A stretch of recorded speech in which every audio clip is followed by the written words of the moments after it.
구독, 좋아요, 알림 설정, 댓글까지 부탁드리겠습니다. 대출 중단과 LTV 시행 예정으로 인해서 입주 예정 가구의 대출 중 일부가 잔금 혹은 중도금 일부가 막힐 것 같은데 우회 대출을 요 부분에 대해서 우회 대출을 시행할지가 궁금합니다. 요거는요, 제 생각에는 우회 대출 시행이 아니라 소급 적용을 안 할 가능성이 높습니다. 그러니까 예를 들어서 대출 중단이 9월 1일부터 시작이 된다. LTV도 9월 1일부터 시작이 된다. 그러면은 8월 31일에 분양받은 사람은 요것을 적용 안 하는 걸로. 대신에 9월 2일에 분양받은 사람, 이런 사람들은 요거를 적용하는 걸로. 이런 식으로 되는 거죠. 그러니까 제가 둔촌주공 이야기를 많이 하잖아요. 둔촌주공 분양권 거래도 안 되는데 10억 붙었다, 피 붙었다, 개소리이고 이건 입주권이다. 둔촌주공 입주권이 왜 비싸냐? 제초안에 적용이 안 되니까. 둔촌주공이 굉장히 옛날에 이주 수요가 나갔어요. 추진이 계속 미뤄진 거지. 저희 방송 시작할 때 둔촌주공 이미 이주 수요 다 나갔었어요. 그러면은 환급금을 안 내면 이게 다 수익이 되죠. 그러니까 수익성이 높으니까 입주권을 비싸게 사는 거예요. 왜? 입주권은 내가 분양권처럼 들어갈 권리만 사는 게 아니라 조합원의 권리를 사는 거기 때문에 거기서 남는 수익에 대해서 조합원들이 배분을 하잖아요. 근데 이런 것도 모르고 둔촌주공 10억 올랐네 라고 이야기하는 사람들은 진짜 그 대가리로 무슨 투자를 하겠다고 하냐. 집값은 왜 올라요? 화폐가치 하락으로 올라요. 화폐가치 하락하는 것보다 집값에 거품이 더 많이 꼈다. 제가 여러 영상에서 그 이야기를 했는데 막상 그런 영상은 오르세하고 다른 영상 가가지고 화폐가치 하락하는데 집값이 떨어지겠냐 이런 이야기나 달고, 내가 저 사람의 의견을 반박하기 위해선 저 사람들이 그 부분에 대해서 무슨 얘기를 했는지 들어보고 반박을 해야 되는데 들어보지도 않고 반박을 하는 그런 능지를 가진 사람들이 무슨 부동산 투자를 하냐. 그러니까 맨날 물리는 거지. 물렸는데 코로나 때문에 2019년에 물린 사람들이 그나마 살아난 거고 대신에 2021년, 20년에 물린 거다. 그런 거라서 이런 식으로 예를 들어 DSR 적용이 되더라도 입주가 22년이에요. 근데 분양을 한 20년? 한 8월쯤 받았다. 그러면 DSR 시행은 21년 7월부터 시행이 됐기 때문에 얘네들은 DSR의 소급 적용이 안 된다. 그리고 적어도 정부에서요, 제가 봤을 때는 전세대출이나 정책대출 이야기가 나오죠. 여기 DSR 확대 가능성은 꽤 있다고 봅니다. 근데 중도금 대출, 요런 대출에는 DSR 적용 절대 안 할 거예요. 왜냐? 중도금 대출에 규제가 들어가게 되면은 뭐가 줄죠? 청약 수요가 줄어들잖아요. 근데 쉽게 이야기를 해서 가계대출, 왜 정책대출이나 전세대출을 통해서 왜 가계부채를 늘렸을까요? 집값 올리려고? 사실 집값 올리려고 하는 이유는 간단합니다. 집값 올려가지고 내가 돈 벌어야지? 이런 것보다 PF 터지게 생겼으니까 부채를 완화해가지고 부동산 부양책을 쓴 거예요. 쉽게 이야기해서 PF 문제가 뭐냐면요, 일본 부동산이랑 비교할 때 일본 부동산은 LTV 120%씩 내줬다. 요 이야기를 하는 인간들이 진짜 개뿔도 모르는 인간들이 게요. 일본이랑 그래서 다르다. 근데 일본 부동산은 LTV 120%씩 내준 건 토지다, 토지. 주택이 아니라. 즉 LTV 120% 내줘서 터진 게 토지이고, 한국 부동산도 부동산 PF 기준으로 자기 자본이 거의 3% 수준이라고 그러죠. LTV가 97%. 근데 이때는 바젤 1 시행 전이었고 지금은 바젤 3 시행 후예요. 아마 이번에 코로나 이후에 바젤 4 나올 겁니다. 가능성이 굉장히 높아요. 항상 이런 위기 받고서 이딴 일거리 하면 안 되겠구나 해서 나오는 게 바젤 협약이기 때문에. 그러니까 이게 터진다는 거고. 근데 PF 터지면 집값이 왜 떨어져요? PF가 터지면 토지 가격이 떨어지죠. 자, 그러면 우리나라 아파트 생각해 봅시다.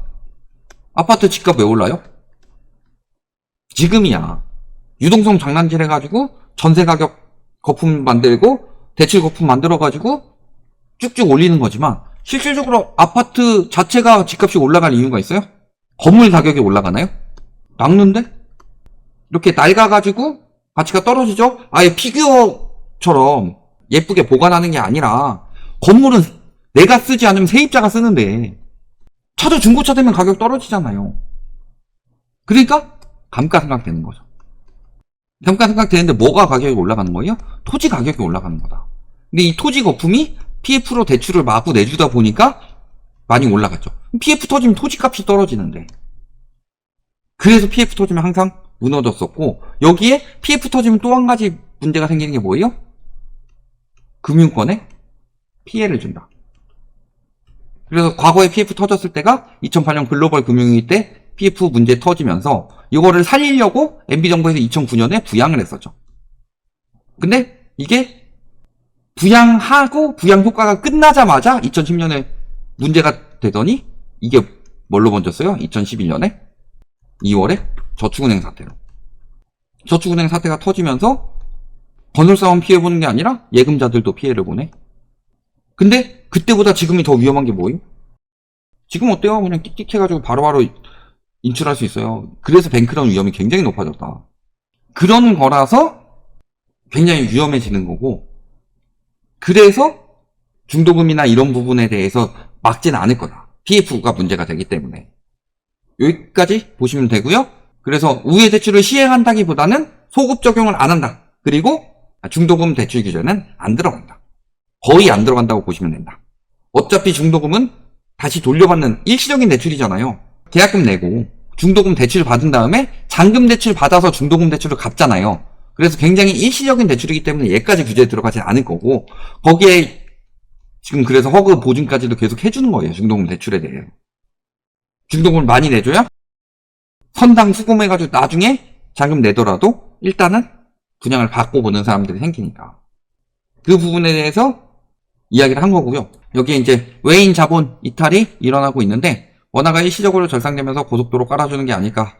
외환보유고가 빠르게 소진될 텐데 환율 방어하는 게 자충수가 아닌가. 이런 부분에 대해서 질문하셨는데, 요즘에 이제 환율이 떨어지니까 질문이 많아졌어요.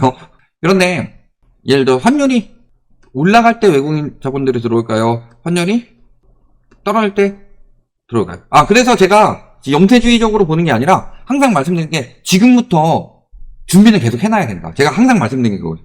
공부 미리 해놓고 자금 미리 모아놔라. 다만 이제 모으는데 지금 위험자산으로 들어갈 때냐 안전자산으로 들어갈 때냐, 이 부분에 대해서 항상 말씀을 드리는 거고. 보통 환율 떨어질 때 들어오는 게 맞죠. 예를 들어서 1달러에 1,300원대 들어왔어요. 주식을 샀어. 13,000원짜리 10달러 주고. 근데 주식이 12,500원으로 떨어졌네요. 근데 환율이 1달러에 1,200원까지 떨어졌어요. 주식은 떨어졌는데 환급하고 보니까 10달러가 넘네. 그래서 환율이 떨어지면 외국인 자본이 유입이 돼야 되는데 외국인 자본이 빠지고 있다. 볼장 잡았다는 거죠, 사실. 외환 보유고 소진은 이미 빠르게 소진이 됐고, 제가 그래서 그 부분을 말씀드린 게, 빠르게 소진돼가지고 가용 외환 보유고에 대해서 걱정을 많이 했었죠. 가용 외환 보유고가 어느 정도냐. 이게 떨어진다고 보니까 일본이나 국민연금이랑 달러 스와핑을 하는 거다. 그리고 달러가 부족하니까 다른 나라 같은 경우는 달러가 충분하면 달러 팔아다가 금 사죠. 한국은행은 금을 못 산다. 금가 올라가는 거를 이창용이 과연 몰랐을까. 그래서 이번에 금융위기 오면 굉장히 크게 터진다는 거예요. 외환위기까지도 번질 수 있다. 왜냐면 오히려 이럴 때 지금 외환을 좀 충전을 해놔야 되는데, 문제는 비쌀 때 풀어가지고 환율 낮추려고 비싸게 팔았어요. 그 원화를 가지고 외환을 다시 사야 되는데 그 돈을 가지고 어디다 썼어요? 세수 부족 메꾸는 데 썼죠. 그 외평 기금 나온 걸로. 여기에 추가로 생각해 봐야 될 게, 그래서 지금 재정 적자가 상반기에만 103조가 났는데 추석 때 또 40조를 푼다고 합니다. 추석 때 40조를 풀어가지고 가격 낮추면 9월 물가가 둔화가 되겠죠. 돈 풀어서 물가 낮춰가지고 하는데, 그럼 돈 어디서 나겠냐. 다시 달러 가격 떨어지더라도 다시 달러를 사다 모을 수가 있겠냐. 그렇게 달러를 모으지 못하는 상황인데, 결국에는 외국인들이요, 우리나라는 장투를 안 봅니다. 우리나라는 다 단타로 봐요, 외국인들이. 이 부분에 대해서 말씀을 계속 드리는 게 뭐예요? 우리나라는 배당이 너무 없다. 그리고 자국 수요가 다른 나라에 비해 적다. 왜? 우리나라는 부동산 자산 비율이 70%고 금융자산 비율이 30%밖에 안 되니까. 그래서 한국인들의 내비 근성을 이용해가지고 단타로 치고 빠지고 하는 과정인데, 충분히 먹었다 생각하면은 이제 미국에서 금리 인하가 본격화되고 미국 채권 가격이 본격 상승하기 시작하면은 이때는 다 여기로 빠진다고 그랬죠. 그러면 그때는 외국인들이 유출이 굉장히 심화되는 거고 그때 달러 가격이 막 올라갈 텐데 여기에 지금 여태까지 수출이 살아났던 가장 큰 이유는 원화 가치가 절하됐기 때문입니다. 싸게 살 수 있으니까. 지금 환율이 떨어졌다는 소리는 원화 가치가 올라가서 수출이 예전만큼 되기 쉽지 않다는 소리예요. 근데 내수 시장은 괜찮아요. 내수 지금 9개 분기째 하락 중이고 10개 분기 하락은 기본이라고 봅니다. 적어도 올해까지는 내수 경제가 살아나기 쉽지 않다고 봐요. 내년에 또 어떻게 바뀌느냐에 따라 다르지만. 내수도 안 좋고 아까 보셨지만 수출 전망도 떨어졌죠. 제조업 전망 떨어지고 건설업 전망 떨어졌죠.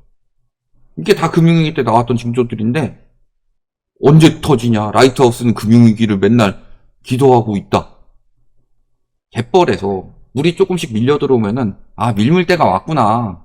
우리 이 갯벌에서 빨리 도망가야 돼. 이렇게 이야기를 하죠. 그걸 예측이라고 합니다. 근데 나 갯벌에 텐트 쳐놓고 개기 귀찮아. 물 조금 들어왔는데 야 아직 여기까지 안 들어왔는데요? 밀물이라고 맨날 이야기하는 듯 하면서 거기서 텐트 안 빼고 차 안 빼고 있다가 차는 침수차 되는 거고 텐트는 버리게 되는 거다. 그거를 미리 대비해야만 알 수 있다. 알아야지 되는 거고 그런 징조들은 항상 밀물때처럼 보인다. 그러면 내 자산이 썰물때처럼 빠져나가는데 그걸 피하지 못한 사람들은 항상 그거를 징조가 보이는데 그 징조들을 외면하는 게 문제다. 여기까지 말씀드리겠습니다.